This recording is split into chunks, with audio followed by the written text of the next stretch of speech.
Le Seigneur soit avec vous. Et avec votre esprit.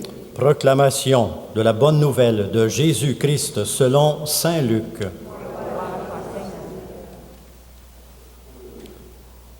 En ces jours-là, Marie se mit en route rapidement vers une ville de la montagne de Judée. Elle entra dans la maison de Zacharie et salua Élisabeth.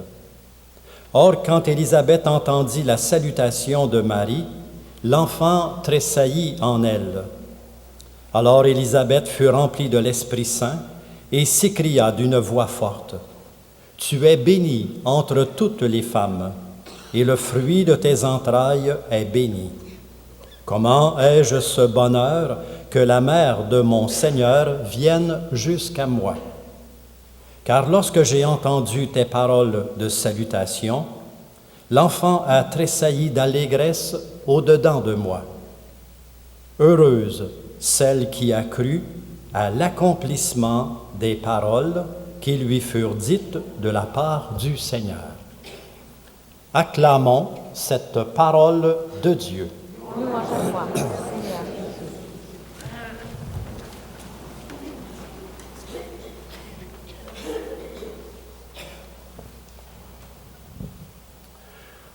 Mes chers amis, nous sommes déjà au 4e dimanche du temps de l'Avent et bientôt ce sera la grande fête de Noël. Nous sommes entrés dans l'esprit de Noël depuis au moins le début du temps de l'Avent. Nous sommes entrés dans l'esprit de Noël de différentes façons, soit en se préparant intérieurement ou soit en essayant d'être attentifs aux appels qui nous parviennent, aux invitations qui nous parviennent de l'extérieur.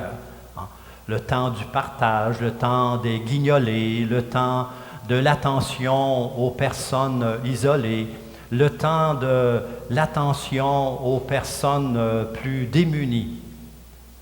Le temps de l'Avent nous invite et nous lance plusieurs invitations.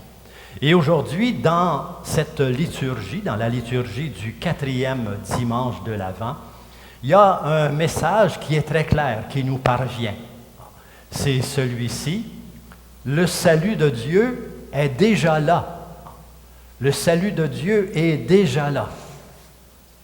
Et dans la finale de l'Évangile, tout à l'heure, dans ce récit, dans la visite de Marie à sa cousine Élisabeth, la dernière phrase, la conclusion du récit, c'était Élisabeth qui disait à Marie, « Heureuse celle qui a cru à l'accomplissement des paroles du Seigneur. » Heureuses ceux et celles qui croient à l'accomplissement des paroles de Dieu dans leur vie.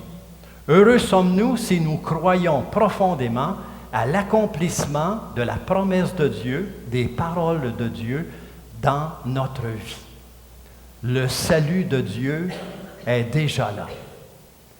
Et l'image qu'on a choisie, c'est une image très belle, mais en même temps très simple, très significative. Parce que c'est simplement comme deux mains qui se rejoignent. Celle qui donne, celle qui reçoit, celui ou celle qui va se déranger ou qui va vouloir donner pour que d'autres puissent recevoir la joie de Dieu. Et il y a cette lumière qui jaillit, une lumière d'espérance, une lumière qui nous dit la présence de Dieu. Aujourd'hui, au cœur de notre liturgie, il y a ce très beau message. À partir du témoignage, à partir de la personne de Marie, on peut découvrir comment Dieu vient jusqu'à nous. Marie doit faire confiance à cette parole de l'ange qui lui dit que Dieu désormais habite en elle. Et elle doit se poser la question, est-il possible qu'un Dieu si grand, est-il possible qu'un Dieu si merveilleux, si puissant, puisse habiter dans le sein d'une simple femme, d'une jeune femme? Est-il possible qu'un Dieu si puissant et si grand puisse devenir si fragile? Et c'est le très beau message d'espérance qui nous est laissé en ce 4e dimanche de l'Avent. À travers notre quotidien, à travers la vie ordinaire, Dieu vient comme investir notre temps, Dieu vient comme investir, habiter notre histoire à chacun et chacune, vient donner comme une autre dimension, une autre lumière possible à travers nos gestes quotidiens. Gestes de bonté, gestes de partage, gestes de pardon, gestes d'accueil. Et on pourrait se reposer aussi la question, est-il possible que dans ce temps de l'Avent, aujourd'hui, est-il possible que simplement, en donnant du temps pour tricoter des tuques, des mitaines, des foulards, des chaussettes, est-il possible que Dieu puisse habiter notre temps, habiter notre histoire et être présent pour faire jaillir dans le cœur de ceux qui recevront cette lumière qui est la présence de Dieu? Est-il possible qu'en donnant simplement quelques cannes de nourriture, Dieu vienne faire jaillir dans le cœur des gens une grande espérance? À travers le temps de l'Avent, à travers les premières lectures du prophète Isaïe, c'est cette espérance puissante qui nous est donnée. Une espérance qui va à la fois soulever la création en l'humanité, mais une espérance qui va rejoindre aussi les gestes quotidiens, la vie quotidienne. Et c'est le message que nous laisse ce très beau temps de l'Avent. Il y a quelques années, c'était le pape Jean-Paul II qui était notre pasteur. Il avait raconté cette petite anecdote qu'il avait vécue à Rome. Il disait ceci, un jour, je m'en vais rencontrer un groupe de travailleurs de la ville de Rome pour les féliciter parce qu'ils avaient construit une maison pour accueillir les orphelins. C'est un très beau geste, c'était très beau. Alors le pape se déplace pour aller les féliciter. Et puis un des ouvriers lui dit, dans cette expérience, Saint-Père, beaucoup d'entre nous ont reconstruit leur cœur. On a construit quelque chose pour les autres, mais c'est comme si ce qu'on a donné nous revient. Beaucoup d'entre nous ont reconstruit leur cœur.